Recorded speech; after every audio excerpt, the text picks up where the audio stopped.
Welcome to the Advanced Freelancing Podcast. Every week, you'll hear strategies for building your online service-based business your way. And now, here's your host, veteran freelancer, author, and TEDx speaker, Laura Briggs.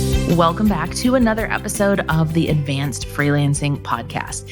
It is the end of the year, so it is the perfect time to do some goal setting and to think about where you've been financially this year, what that means for where you're going, and what things you can put in place to more closely align those two things. So one subject that comes up a lot this time of year has to do with raising your rates. So today I'm going to walk you through how to think about raising your rates, some of the pros and cons of doing it, as well as the actual process of letting your clients know that your rates are going to increase and how you might roll that out to them. So one of the first things to chat about here is that many freelancers overthink their rates. They spend way too long thinking about it. They try to crowdsource the decision. And the truth is that you will find people who charge anywhere from $25 an hour to $600 plus per hour. All of them will feel justified in their rates, and most of them along that spectrum will be able to find clients who will pay in those bands. And so crowdsourcing is one of the worst things that you can do when you are looking to set your freelance rates, because you will just get a bunch of information that is not super helpful to you. And you'll have people who tell you you're not charging enough, people who tell you you're charging too much. And it just leads you to start spinning your wheels essentially and not ever really make a firm decision. A lot of freelancers also get in their heads about raising their rates. One of the reasons this episode is airing right now is because the end of the year is a really good time to raise your rates, especially if it has been a while since you have done it. This is not to say you can only raise your rates at the end of the year, but it is easier to tell clients that changes are coming in, say, January and July than it is to, it just makes less sense for them if you say, hey, September 1st, my rates are going up. You can choose to increase your rates whenever you want, but it will be less surprising to your clients if you do it around the new year. So beginner freelancers set their rates the best way they know how. They gather all the information they can. They charge what they think is going to be fair, and they're grateful for the work. A big mindset shift that happens between beginner and experienced freelancers is in acknowledging that every client is not the right one to work with you. And so knowing that as early on in the process as possible is helpful. And advanced freelancers know that price or inability to pay your set rate is just one of the reasons why a client could be swayed to work with you or not to work with you. So experienced freelancers don't get all in their head about their price. They're much more confident about it. And as a result, clients kind of take it with more confidence, right? So I noticed that the sooner that I just started naming and claiming my rate and saying, this is what my rate is that something that you can afford? Is that something you've set aside in your budget? And not really letting clients think about whether, not really opening the door to negotiation, essentially, came from a different place of confidence. I had fewer clients pushing back. Less of the time was spent around haggling over my rate, and more time is spent over making sure you're the right person, right? So more and more of my clients, the longer I've been in business, do not care that much about rates. They really don't. They want to work with someone who is good. They want to partner with someone who's going to be there over the long run for them. And so money is less important to them because many of them have been burned by cheaper freelancers. And that's something as a more experienced freelancer that you can kind of keep as a secret in your toolbox, because some of the clients you work with, if this is not their first time around the block, hopefully they know the difference between paying people for work when it's cheaper versus paying for somebody who is more of a professional. So that's the difference between being a beginner and an advanced freelancer. An advanced freelancer knows that not everyone can afford them, and that's okay. They're not going to spend the time to haggle over the price with every client or try to convince every single client that they're the right fit. There will always be people who cannot afford you. So there is no freelancer who is pitching 100% of the time and every one of those clients says, sure, or let me rework my budget. Sometimes people will just say, I really can't make that work, or that's more than what we're paying the rest of the team, and I just can't really justify that. Advanced freelancers just kind of know when there's some wiggle room there to kind of push back and see if they can make it work, and when to just walk away, right? There are times when you're just too far away from a client and it's okay to move on. So this is a really important strategic tip for raising your rates. You have to accept the psychological aspect that you might lose the client. Yes, it is the biggest reason why freelancers don't raise their rates. The client can say no. They are within their rights to say no. They are not obligated to give you a rate increase. You are in a much better position to negotiate a rate increase if you were being paid poorly to start with, if you haven't raised your rate in a long time, or if things have changed in the working relationship that would justify a rate increase. But there are two negative things that can happen whenever you bring up new rates to your clients. The first is you might lose clients just outright. They may just say, I'm not going to pay that. We're not going to work together anymore. You may also get pushback. So there may be some clients who want to continue working with you, but they don't want to pay the new rate, or they want some, special, prize or something to help ease them into the new situation. We'll talk about that in a little bit. So one question I get a lot is, does it matter if I'm talking about raising hourly rates or project-based? The truth is that every freelancer should continue raising your rates. I am a big advocate of getting out of hourly rate charging as soon as you can. There are some freelancers for whom it always makes sense to charge hourly. Some proofreaders, editors, virtual assistants, things like that, where you can't always exactly predict what the project is going to look like or how much time is involved in doing it. But you'll notice if you charge hourly, the whole conversation is typically around how long it takes you to do something rather than the value that you bring to the table. And it doesn't always work to attract the right kinds of clients. So I have several people on my team who are on hourly retainers. I do not go in and check, how much did this person work? Oh, it says they spent half an hour proofreading an email. Is half an hour fair? Should I challenge them on that? But there are clients out there like that. And I don't feel that it is fair for people to be penalized for being fast. Likewise, if it takes them 15 hours to learn something and review instructions, but they've accounted for that in their flat rate or their retainer, that's their business, not mine. And so the whole conversation shifts when it's hourly, and it doesn't need to be, because it becomes about what the person is doing in their time rather than the deliverable itself, which may seem like a subtle difference, but it's a very, very important one. The quality of your work, the finished project, what you bring to the table really should be the most important things to the client, not how long you spent on it.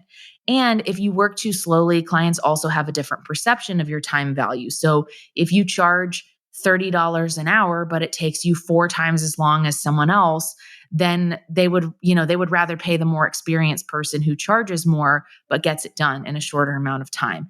And so see how the whole situation around charging hourly when you don't need to just makes it be about accounting for every minute of what you spend your time doing. You're trading dollars for hours. And so it's very valuable to get out of that if possible.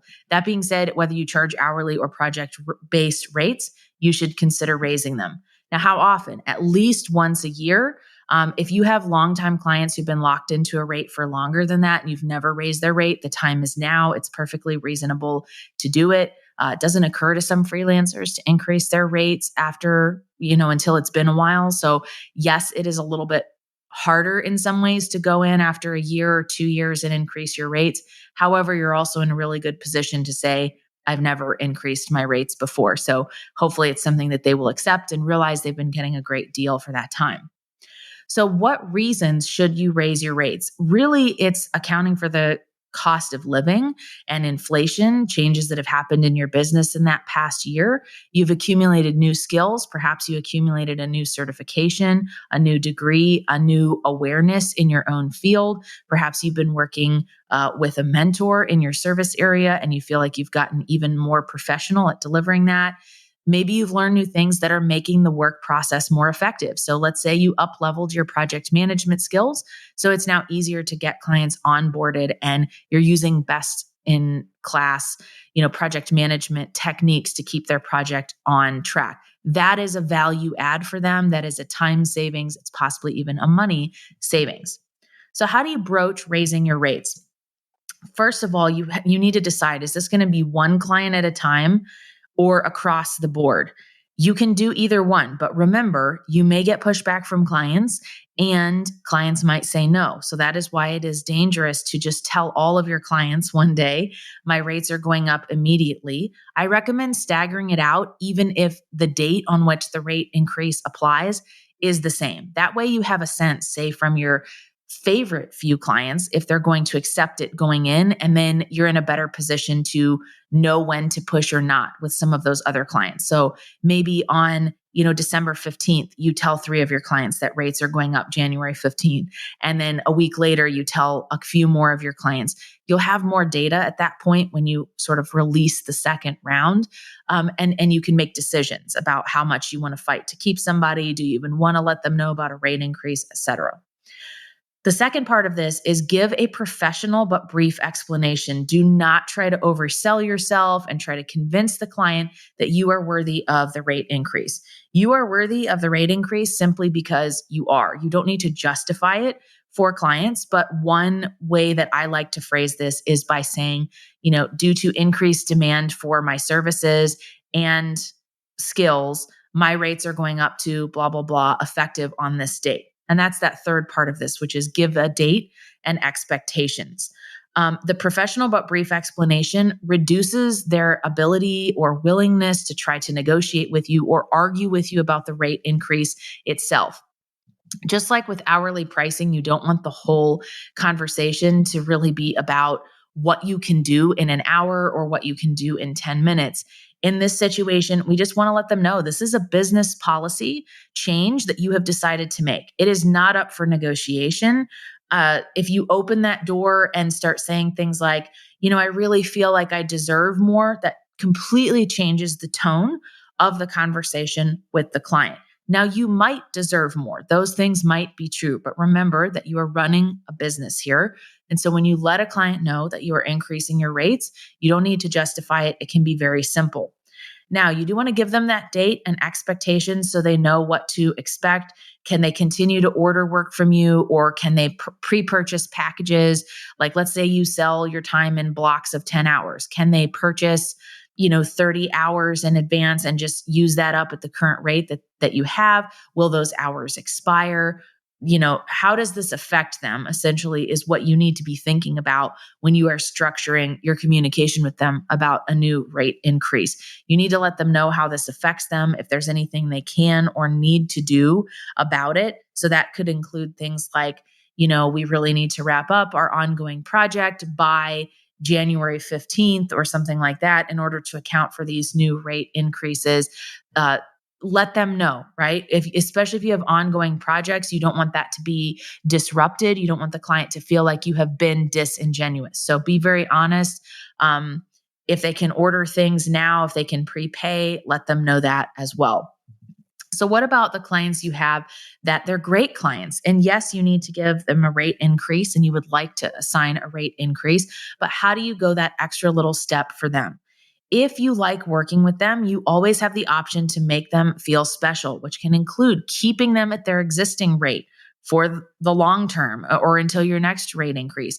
It can be that they get an extra month or two at the current rates.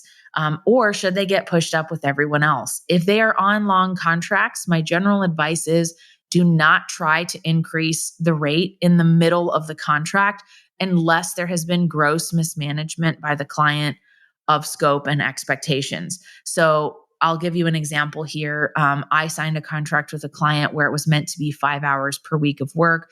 It was way more than any human being could get done in 5 hours. And so I went back and said, listen, this is what our contract says. This is what I have the availability for.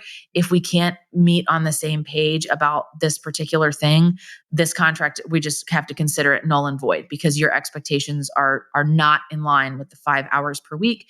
And I just had to push back on that. If you're coming to a client and just raising their rate for no reason, then it's a totally different story. Let's say you got hired to do virtual assistant work, but what you've been doing is really more project management or online business manager. I think you're within your rights there after a time of seeing this happen in practice to say, listen, the scope that we outlined and the rate that I quoted was based on X, Y, and Z. And what I'm seeing is that I'm being assigned tasks that are more A, B, and C, for which I would charge a different rate. I want to have a conversation with you about, whether my interpretation there is correct and what you foresee as the biggest need for me going forward. So other than that, I would not try to change clients' scope or their rates within a contract in the middle of it. This is also a reason why new freelancers or even more experienced freelancers should not sign really long contracts like 6 months, a year, unless they have a very clear understanding from the client of what that will look like in practice. If you don't know your client well, if you're not sure that you can trust them, if you don't really have a good sense of whether you're going to be comfortable with this rate in 6 months or a year, do not take that on. So you can revisit it when that contract is up for renewal. Now, an important note here, beware of pushing your rates up for no specific reason.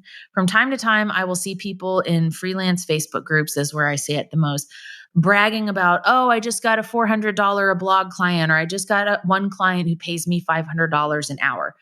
To me, that is useless if you can only get it from 1% of your clients, or if the workload at that rate is so low where it's like, how valuable is having one client who hires you 1 hour a month at $500? To some people, that might be great, but if you lose that client, you're going to have to do some hard work to replace it. And it's really not enough to sustain an entire business. So be careful with overcharging. Don't just double and triple and quadruple your rates for the fun of it. And I know that can sound like, well, wait, you just said not to give business justification, like I don't have to prove it. And that's true. But if you're raising your rates by a significant jump, expect that the chances of you losing the clients are much higher, even if that rate increase is overdue. And if you raise your rates too often, this sets a really bad precedent with the client that they never can properly budget for what they're going to spend with you. So let's say you're on 3-month contracts with clients, and every time that contract is up for renewal, you push your rates up. Eventually, they're going to say no, just not even so much because of the money, but because they can never really get a sense of how much it costs to work with you, and it's too much for them to handle. So how much should you push up your rates? I like to tell people it really depends on how far behind you are. If you really feel like you're being undercompensated, you underquoted clients, you have clients you took on that you didn't intend to work with forever, but now you're kind of locked in at this lower rate, you may need to play a little bit of a game of catch up. So start with 10% as a starting point and see how that feels. Does that feel like that is enough of an increase for it to be worth it for you? If not, continue to adjust it from there. And to wrap this up, I want to talk about, this, do your rate increase in writing, right? This should come over email. It does need to be documented in writing, even if you and the client have previously agreed to it verbally. You may lose clients, right? And I've talked about that on this episode before. You might have clients who say, I just can't afford that, or I'm not willing to pay that. You have to decide whether you are willing to risk that by bringing up a rate increase at all, because it could always happen, or whether you are willing to negotiate with clients. So maybe they push back, or maybe they really can't afford your 50% rate hike. Could you keep them at 25%? So I always think about those things, because if I have clients who are really easy to work with and they really can't make it work, I'm going to do what I can to work with them. If they don't have a ton of meetings, if they don't drive me crazy with notifications from their project management tool, if they're organized, if they're pleasant to work with, there's more room in my mind to negotiate with them, because it is a better, easier experience for me. I would rather have a client who pays, average to slightly above average rates, but is easy to work with, than one who pays top tier rates, but is really expects a lot because they are paying top tier rates. Clients, there's no way to tell for sure exactly what they're going to be like just based on what they're willing to pay. Of course, your cheapest clients are always going to be the most difficult, but sometimes you'll come across people who really were not sold on your service to begin with. They weren't sure you were the right person to offer it. They didn't know if it was worth it. They had lots of questions over ROI, and you're going to spend a lot of time having to prove yourself. And is that worth it? It is much easier when you start the relationship with them respecting what you do and respecting the rate that you charge it at. So it's not worth it to say, well, I quoted myself at $300 an hour, but this client wants me to document every minute that I work to show that I'm really doing work during that time. Is that worth $300 an hour? That it sounds like at the end of the day, the client doesn't really respect what you're charging and has a lot of questions over it, which is not a good way to have a working business relationship. Now, to close things out, I want you to remember that when you increase your rates, it is not just about the deliverable. When we start our freelance business, you are probably just charging for the deliverable, right? You're new to this. You don't know how much it's going to cost. You don't have that much experience or feedback from other people. But as your business grows, you need to accommodate for the fact that you are picking up new skills, new project management tools, best practices from working with other clients. You might develop templates for onboarding or questionnaires or other things that make the client's experience easier. So when you grow as a freelancer, you're not just getting paid for your time or for the deliverable. You are also getting paid for all the years of experience and the projects that you are bringing to the table and all those lessons you've learned along the way. Ultimately, those are value adds for your client because it makes the working relationship easier. So think about, right, like this is my 10th year as a freelancer. A client is not just hiring me for the work that I can do and the deliverables and the time that it takes me to do that work. They are also hiring me based on the 10 years of experience that I'm bringing to the table to guide them to the right direction for this to be a good experience overall. So don't forget that when you're increasing your rates, a lot of times we think just about the deliverable. Well, how much is an hour of my time really worth? Or a finished social media calendar, or a blog post, or an email newsletter. And you're not just delivering that to your clients. So your rates should account for that as well. I hope if you haven't increased your rates in a while, you're taking away some tips from this episode about how to incorporate that into your business and get paid what you're worth. Starting off with a rate increase in 2022 can really boost your confidence and make sure you're working with the right clients across the board.